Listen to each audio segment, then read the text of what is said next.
Hello bachcho, the question says if the harmonic mean between two quantities is to their geometric mean is 12 to 13, then prove that the quantities are in the ratio of 4 to 9. तो यहाँ पर question में हमें harmonic mean और geometric mean का ratio given है। हमें ये प्रूव करना है कि जो दो क्वांटिटीज हैं वो आपकी 4:9 रेशियो में है।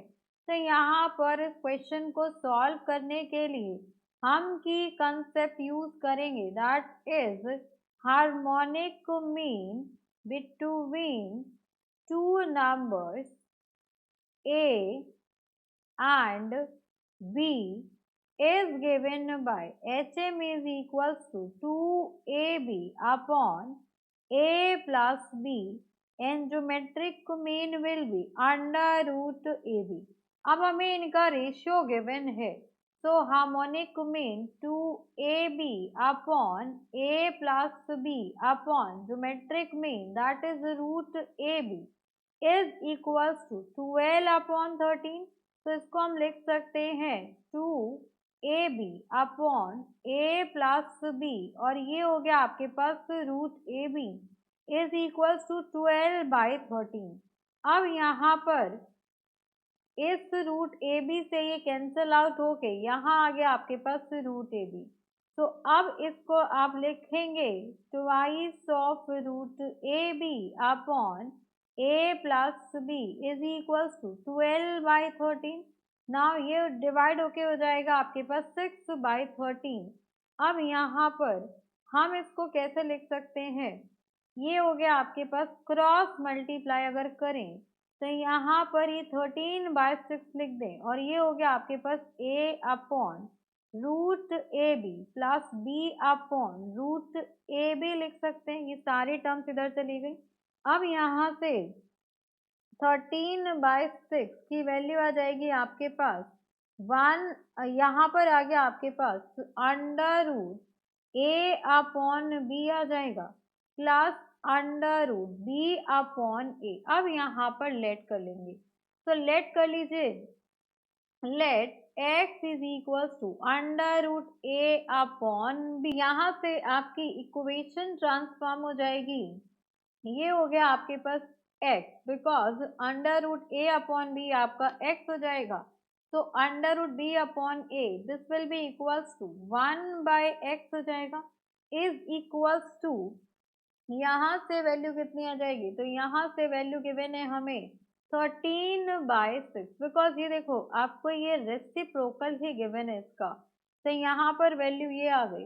अब यहाँ से इसको सिंप्लीफाई करेंगे तो x² + 1 एंड ये 6 आपका इधर हो जाएगा, यहाँ आ गया आपके पास 13x। तो this will be equals to 6² - 13x + 6 equals to 0।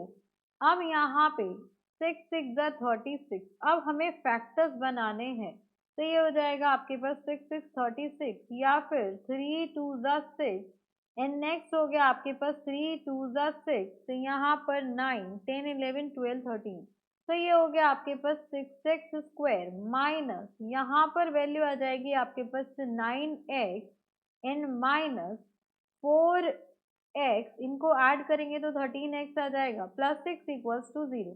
अब यहाँ से 3x कॉमन ले लिया जाए तो यहाँ पर 2x - 3 -2 कॉमन ले लिया जाए तो यहाँ पर भी आपके पास 2x - 3 इक्वल्स टू 0। तो 3x - 2 एंड एक आएगा आपके पास 2x - 3 इक्वल्स टू 0। तो यहाँ से आपके पास वैल्यू आ जाएगी, एक x की वैल्यू आएगी आपके पास 2/3 एंड एक x की वैल्यू आ जाएगी आपके पास 3/2। अब हमें क्या चाहिए, नंबर्स का रेशियो चाहिए। तो एक मेरे पास x है तो एक आपके पास 1/x है, तो यहाँ पर हम रख लेते हैं। हमें गिवन है x is equals to under root a/b। तो अगर यहाँ पर x मुझे गिवन है 2/3, तो स्क्वायरिंग बोथ साइड कर लें, तो 2/3 का स्क्वायरिंग करेंगे तो यहाँ पर a/b, हमें यही चाहिए था। तो a/b will be equals to 4/9 and एक और वैल्यू आपके पास आई है 3/2। तो यहाँ से अगर आपके पास x की वैल्यू होती है, ये हो गया आपके पास अंडर रूट ए बी, तो 3/2 का whole square is equals to a/b आ गया। अब यहाँ से आप स्क्वायरिंग करेंगे तो a/b की वैल्यू 9/4 आ गया। अब यहाँ पर अगर आप क्वेश्चन को नोटिस करें तो हमें क्या गिवन है कि यहाँ पर हमें ये प्रूव करना है कि उनका जो रेशियो होगा 4:9 होगा।